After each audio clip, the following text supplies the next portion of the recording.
जय सनातन धर्म की। प्रिय सनातनियों, आप सभी का स्वागत है हमारे इस कार्यक्रम में। सनातनियों, कल के लाइव सेशन में मैंने आपको धर्म का जो मार्ग है उसके संदर्भ में बहुत डिटेल में आप लोगों को बताया था, और जैसा ईश्वरीय संदेश था मैंने हूबहू वैसा ही आप लोगों के सामने रखा है। इसमें किसी तरह की कोई मिलावट की भी नहीं जा सकती। ऐसे में आप लोगों ने जब ये सुना कि ज्योतिष विद्या भी इस धर्म के मार्ग का ही एक हिस्सा है, तो आपके मन में प्रश्न आना वाजिब भी है, ऐसे कैसे हो सकता है।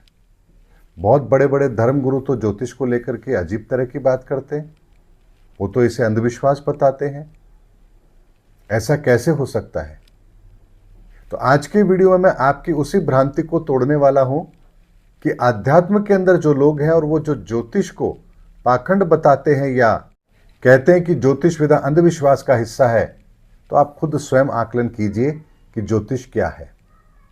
वास्तविकता तो यह है कि ज्योतिष आपके जीवन से ऐसे जुड़ी हुई है जैसे आपके शरीर के ऊपर ये खाल स्किन को उतार देंगे तो क्या आपका रूप स्वरूप बरकरार रहेगा? इसी तरह से अगर ज्योतिष विद्या को हम अपनी जिंदगी से निकाल दें तो हमारे पूरे जीवन की ही व्यवस्था ऐसी हो जाएगी जैसे बिना पानी के मछली। अभी बात मैं क्यों कह रहा हूं, इस बात की गंभीरता को समझिए। भविष्यवाणी में कहा गया संत अच्युतानंद दास जी के द्वारा, पंच सखाओं के द्वारा, कि कल्कि आएंगे। तो उसके पीछे उन्होंने क्या वर्णन दिया? शनि मीन राशि में प्रवेश करेगा, उसके साथ ही यह घटना इस संसार में घटित होगी। भाई, शनि और मीन राशि का क्या लेना देना है? लेकिन ऐसा कहा गया। क्यों कहा गया? क्योंकि जब संत अच्युतानंद दास जी ने भी उस कैलकुलेशन को किया कि इस धरती पर परिवर्तन का वो समय कब आएगा, परिवर्तन के लिए कौन जिम्मेदार है, वो तो शनि है। और शनि अगर न्याय स्थापित करेगा, न्याय कौन है? वो बृहस्पति है। और ये कॉम्बिनेशन कब बनेगा? जब महाकुंभ का वो समय आएगा, 2024 में वो कुंभ का समय आएगा, वो कैलकुलेशन बनेगी। उसके बाद जो शनि का टेन्योर आएगा उसी में ये काम होगा। तो उन्होंने इसका अंदाजा लगाया होगा, तो कहा होगा कि जब ये समय बनेगा, जब शनि मीन राशि में प्रवेश करेगा, तब इस तरह की घटना होगी। तो क्या यहां ज्योतिष का प्रयोग नहीं हुआ? भगवान श्री कृष्ण का जन्म रोहिणी नक्षत्र में हुआ है। रोहिणी नक्षत्र क्या है? क्या यहां ज्योतिष का प्रयोग नहीं हुआ? आज अमावस्या तिथि है, आज महाशिवरात्रि है। भाई, महाशिवरात्रि के दिन का निर्धारण आप किस आधार पर करते हैं? आप दीपावली का त्यौहार, उसकी गणना किस आधार पर करते हैं कि इस साल इतनी तारीख को ही दीपावली का त्यौहार मनाया जाएगा? होली का दहन, उसके अंदर आप कहते हैं हां अभी भद्रा चल रही है, भद्रा के बाद में इस समय आएगा तब होली का दहन होगा। हर जगह आप उसी ज्योतिष विद्या का प्रयोग करते हैं अपने काम को संपन्न करने के लिए। आज सोमवार है। क्यों भाई? आज सोमवार किसने निर्धारित किया? यह भी ज्योतिष गणना का हिस्सा है। आज संडे है, आज मंडे है, आज ट्यूसडे है, आज प्रतिपदा तिथि है, आज अमावस्या है, आज ये युति बन रही है। ये सारी गणनाएं ज्योतिष के अंदर आती हैं। हम अपने जीवन में किसी भी काम को जब करने जाएंगे तो हमें इसी ज्योतिषीय गणना का सहारा तो लेना पड़ेगा। और यही कारण है कि मैं आपको महाभारत के भी एक दृष्टांत से अवगत कराता हूं। महाभारत के समय पर भी क्या भगवान श्री कृष्ण ने ग्रहण का सहारा नहीं लिया? गणेश चतुर्थी के दिन ही आती है। क्या यहां ज्योतिषीय गणना नहीं है?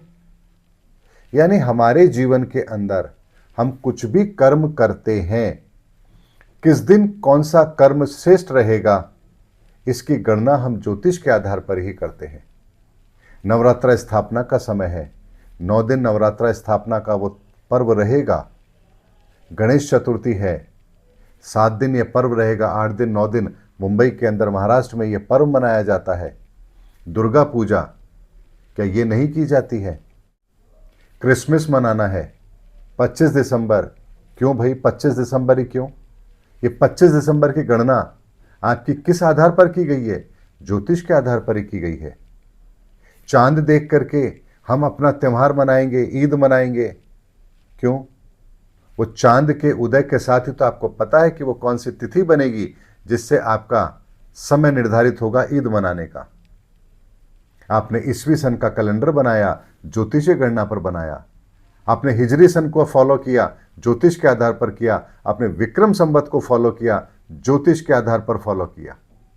हर जगह हम ज्योतिष विधा का प्रयोग करते हैं। ऐसा कोई क्षेत्र है ही नहीं जहां हम ज्योतिष विधा का प्रयोग ना करें। हमारा दिन, हमारी रात, हमारे मौसम का परिवर्तन, ऋतुएं, सूर्य का उत्तरायण, सूर्य का दक्षिणायन, हर चीज तो ज्योतिषीय गणना पर निर्भर है। फिर हम कैसे कह सकते हैं कि ज्योतिष पाखंड का विषय है? ज्योतिष अंधविश्वास को बढ़ावा देता है। लेकिन जो हमारी मान्यताएं हैं उसको खंडित करने का काम भी कुछ पाखंडियों ने ही किया है। ये बात भी सच है। अपने आप को ज्योतिषाचार्य कहलवाते हैं, एक दुकान खोल के बैठ जाएंगे, सुबह से शाम तक 10 लोग आए, सभी को कहेंगे आपकी कुंडली में काल सर्प दोष है, पूजा कराओ। अब 10 में से अगर एक भी व्यक्ति तैयार हो गया, उनकी दुकानदारी चल रही है। क्योंकि व्यक्ति जानता ही नहीं कि काल सर्प दोष होता भी है कि नहीं होता, होता है तो क्या होता है, उसकी कुंडली में है या नहीं है। वो तो केवल डर गया कि भैया आपके जीवन में परेशानी है, काल सर्प दोष है, इसकी शांति कराओ नहीं तो ये गड़बड़ हो जाएगी। अरे आपके अष्टम का मंगल है, ऐसा कराओ नहीं तो ऐसा हो जाएगा। अरे शादी मत कर देना, इसका मंगल खराब है, ये आएगी तो लड़की बीमार हो जाएगी, लड़के की नौकरी चली जाएगी, लड़की के पिता या लड़के के पिता, इनकी जान को खतरा है। अरे भैया कौन सी कैलकुलेशन है ज्योतिष की? जरा हमें भी तो पता लगे, हमें भी इतने बरस हो गए ज्योतिष विद्या को करते हुए। ये जो डराने के नाम पर जो ज्योतिष विद्या का प्रयोग किया गया, हकीकत तो यह है कि वो लोग खुद ज्योतिष को नहीं जानते हैं, लेकिन समाज को डराने का काम करते हैं ताकि उनकी रोजी रोटी चल सके। इसीलिए स्वयं को शिक्षित करिए। अगर स्वयं शिक्षित नहीं होंगे, स्वयं ज्योतिष विद्या को नहीं समझेंगे, तो फिर आप इसका फायदा तो उठा नहीं पाएंगे, बल्कि ऐसे लोगों के संपर्क में आकर आप अपने आप को ठगा हुआ और महसूस करेंगे। इसीलिए धर्म के रास्ते पर चलते हुए भी आपको ज्योतिष विद्या का सहारा तो लेना पड़ेगा। और इसीलिए मैंने सनातन ज्योतिष के अंदर उन सूत्रों को निकाला है जिसे 30 मार्च 2025 के बाद मैं दुनिया के सामने रखूंगा और जो 800 करोड़ लोगों पर एप्लीकेबल होगा। ऐसा नहीं है कि वो हिंदू पर एप्लीकेबल होगा, मुसलमान पर नहीं होगा, सिख पर नहीं होगा, जैन पर नहीं होगा, बौद्ध पर नहीं होगा, ईसाई पर नहीं होगा। वो दुनिया के प्रत्येक व्यक्ति पर एप्लीकेबल होगा। जो इस धरा पर मनुष्य बन के आया है उसके ऊपर वो सूत्र लागू होगा ही होगा, चाहे वो दुनिया के किसी भी कोने में रहे और किसी भी धर्म को माने।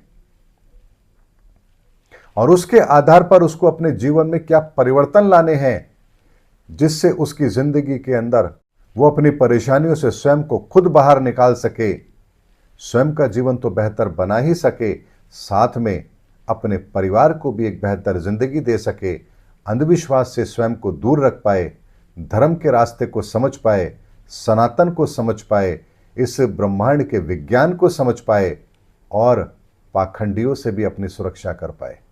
इसीलिए ज्योतिष विद्या को आपको एक अलग दृष्टिकोण से देखने की जरूरत है, क्योंकि ज्योतिष विद्या का सच कुछ और है और हम जिस ज्योतिष विद्या को जानते हैं, हमारे सामने जिस तरह का माहौल है मार्केट में, वो ज्योतिष विद्या कुछ और है।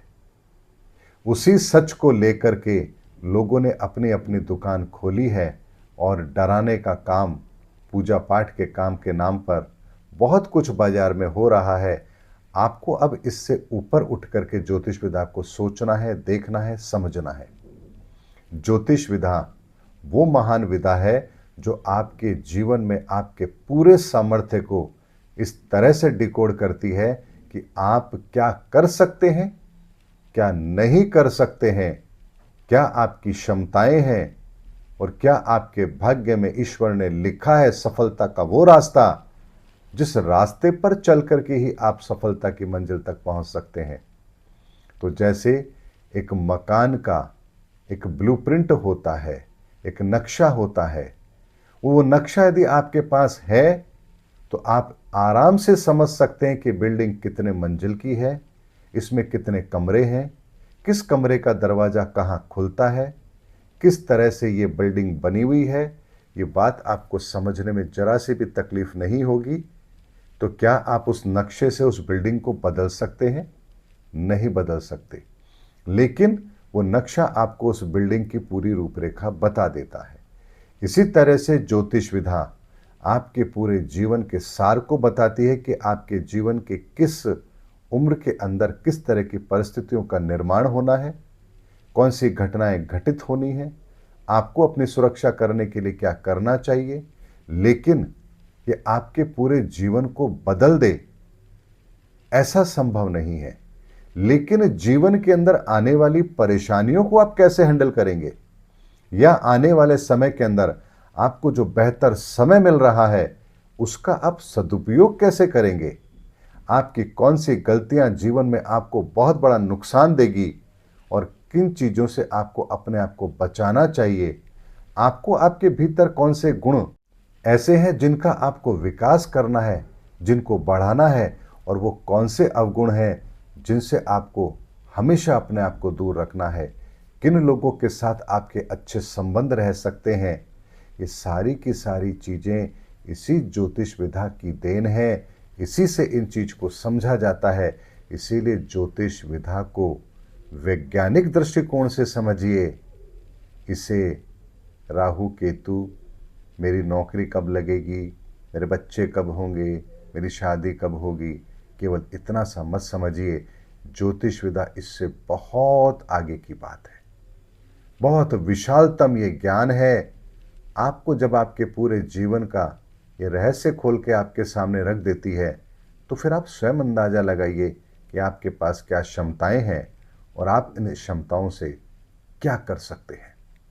उम्मीद करता हूँ आज की वीडियो में मैंने आपको ज्योतिष विधा के बारे में वो बात बताई है जिसके संदर्भ में आपको पता होना चाहिए कि हमारे धर्म के अंदर ही नहीं, इस संसार के अंदर जितने भी कार्य होते हैं उनके पीछे कहीं ना कहीं ज्योतिषीय गणना जरूर होती है।